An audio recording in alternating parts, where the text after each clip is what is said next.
Hi. యూకేలా TG పిల్ల. UK అంటే Uttarakhand. ఏందిది? ఇదేదన్నా AI generated video అని అనుకుంటానరా? అస్సలు కాదు. నేను అంతకుముందు ఒక వీడియోలో చెప్పినా కదా, మా ఇంటి బాల్కనీ నుంచి సన్సెట్ బ్రహ్మాండంగా కనబడుతుందని. ఇగో ఇది సన్సెట్టే. ఈ వీడియో నేను ఎవరికి పంపించినా సరే, మా ఇంట్లో వాళ్ళకి పంపిస్తే ఎవరు చూసినా ఇదే డైలాగ్ అంటారు. ఇదేందే నిజంగానే ఆకాశంలో ఏదో మర్డర్ జరిగినట్టున్నది అనే అంటున్నారు. ఎంతమందికి పంపించినా అంతమంది అనుకోకుండా ఇదే మాట అన్నారు. మీకు కూడా అదే అనిపిస్తుందా? కామెంట్ చేయండి. సరే, నిన్న నేను ఒక మాట చెప్పిన కదా, లేడీస్కి 2 వీలరు 4 వీలరు రావడం కరెక్టేనా, నేర్చుకోవడం కరెక్టేనా అని. నాకు అనిపించేది ఏంది తెలుసా?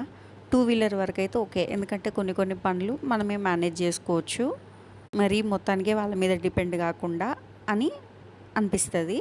కానీ అదే 4 వీలర్ కూడా నేర్చుకున్నాం అనుకోండి, ఇంకా వాళ్ళ దగ్గర నుంచి మనము ఏం ఎక్స్పెక్ట్ చేయడానికి ఉండదు. ఏమంటారు తెలుసా?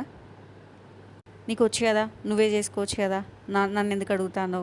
మా సేట్ అయితే నెంబర్ 1 ఇట్లాంటి ముచ్చట్లు చెప్పుట్లా. మా సేట్ నన్ను ఎప్పటి నుంచో నేర్చుకోమని అంటాడు 4 వీలర్. నేను అది ఇది ఏదో ఒకటి చెప్పి నేను తప్పించుకుంటాను.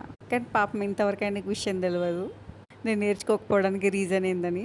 అంటే నేను చెప్పాలనుకున్నది ఏంటంటే, 2 వీలర్ వరకు అయితే ఓకే, చిన్న చిన్న పనులు మేనేజ్ చేసుకోవచ్చు. కానీ 4 వీలర్ కూడా నేర్చేసుకున్నాం అనుకోండి, ఎక్కడికన్నా పోయినా ఏం చేసినా నీకు వచ్చు కదా, నువ్వే చెయ్యి అని అంటారు. వాళ్ళు పడుకుంటారు, దేనికి రారు, అన్నీ మనమే చేసుకోవాల్సి వస్తుంది. అందుకే నేను 4 వీలర్ నేర్చుకుంటలేను. అయ్యో, ఇప్పుడు ఈ వీడియో చూస్తే ఆయనకు అసలు విషయం తెలిసిపోతుందేమో మరి.